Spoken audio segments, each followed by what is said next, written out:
As Guru Purnima, this is a day to remember our Gurus who gave us knowledge. In that spirit, we pay homage to Lord Buddha. I am happy that copies of the Mongolian Kanjur are being presented to the government of Mongolia. The Mongolian Kanjur is widely respected in Mongolia.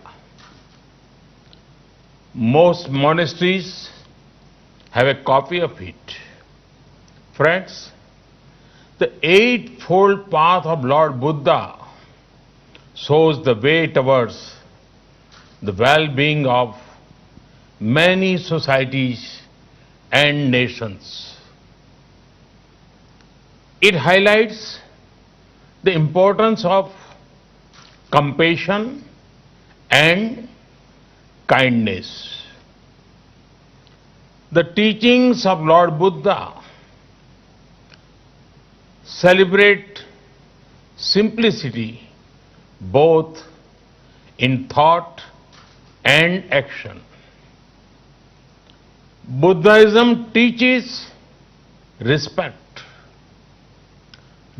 for people, respect for the poor, respect for women, respect for peace and non-violence.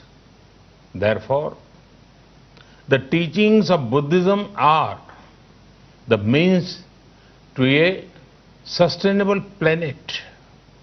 Friends, in his very first sermon in Sarnath and his teachings after that, Lord Buddha spoke on two things: hope and purpose. He saw a strong link between them. From hope comes a spirit of purpose. For Lord Buddha, it was the removal of human suffering. We have to rise to the occasion and do whatever we can to increase hope among people. Friends, I'm very hopeful about the 21st century. This hope comes from my young friends, our youth. If you want to see a great example of how hope, innovation and compassion can remove suffering, it is our startup sector led by our youth. Bright young minds are finding solutions to global problems. India has one of the largest startup ecosystems. I would urge my young friends to also stay connected with the thoughts of Lord Buddha. They will motivate and show the way ahead. At times, they will even calm you down or cheer you up. In fact, Lord Buddha's teaching of Appa Deepo Bhavaha, be your own guiding light, is a wonderful management lesson. Friends, today the world fights extraordinary challenges.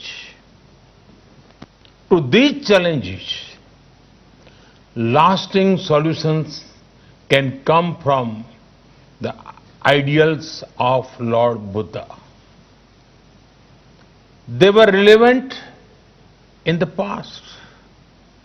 They are relevant in the present and they will remain relevant in the future. Friends, it is the need of the hour to connect more and more people with Buddhist heritage sites. We in India have many such sites. You know how people also know my parliamentary constituency of Varanasi. At the home to Sarnath, we want to focus on connectivity to Buddhist sites. A few days back, the Indian cabinet announced that Kushinagar airport will be an international one. This will bring so many people, pilgrims and tourists. It would also generate economic opportunities for many. India awaits you. Friends, once again, my greetings to you all. May the thoughts of Lord Buddha further brightness, togetherness and brotherhood. May his blessings inspire us to do good. Thank you. Thank you very much.